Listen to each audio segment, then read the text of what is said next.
Assalamualaikum warahmatullahi wabarakatuh. Saya Haripura Sofyan dari kelas MPIB dengan NPM 21106311200074. Saya di sini akan menjelaskan tentang pengertian ilmu hadis riwayah.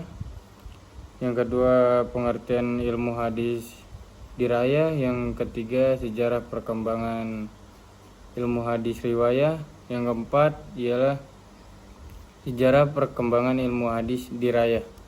Ya, yang pertama ialah ilmu hadis riwayah. Pengertian ilmu hadis riwayah ialah ilmu pengetahuan yang mempelajari hadis-hadis yang disandarkan kepada Nabi Muhammad SAW, baik itu berupa perkataan, perbuatan, takrir, tabiat, maupun tingkah laku beliau. Dan yang kedua ialah ilmu hadis dirayah. Ilmu pengetahuan yang membahas tentang kaidah-kaidah, dasar-dasar, peraturan-peraturan yang membantu untuk membedakan mana antara hadis yang sahih yang disandarkan kepada Nabi Muhammad SAW dan hadis yang diragukan penyampaiannya beliau. Yang ketiga ialah sejarah perkembangan hadis riwayah. Sejarah perkembangan hadis riwayah itu awal mula munculnya ilmu hadis riwayah adalah sejak bersamaan dimulainya periwayatan hadis itu sendiri oleh Rasulullah. Para sahabat menyampaikan hadis dengan sangat berhati-hati kepada yang lainnya atau kepada tabi'in, dan para tabi'in pun melakukan hal yang sama, memahami hadis, memeliharanya, menyampaikannya kepada tabi'in lain atau tabiat dan tabi'in.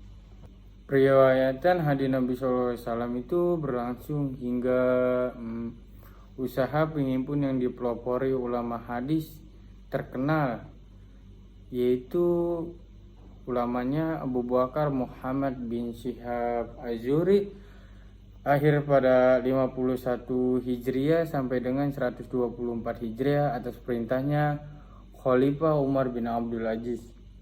Usaha penghimpun itu usahanya yaitu penghimpun, penyeleksi, penulisan, dan pembukaan secara besar-besaran dilakukan oleh ulama hadis pada abad ketiga seperti Imam Bukhari, Imam Muslim, Imam Abu Daud, Imam At-Tirmizi, dan ulama-ulama hadis lainnya melalui kitab hadis masing-masing.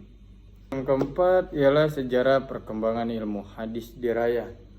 Ilmu ini telah tumbuh sejak zaman Rasulullah SAW. Dalam sejarahnya yaitu perkembangan ilmu hadis ini, bahwa ulama yang pertama kali yang berhasil menyusun ilmu ini dalam suatu disiplin secara lengkap adalah Al-Qadi Abu Muhammad yang wafat yaitu 360 Hijriah dengan kitabnya itu Al-Muhaddis Al-Fasil Al-Balani Ar-Rawi Wal-Wawi. Bermunculanlah kitab-kitab seperti Al-Musalla, Al-Hadis, baik dalam bentuk itu nazom maupun dalam bentuk nazkar atau prosa. Dari kedua jenis ini para ulama juga memberikan syarahnya seperti kitab Manhaj Sawi Al-Nazar, karya itu Al-Tirmizi sebagai syarahnya dari kitab Najm karangan Al-Syuuti.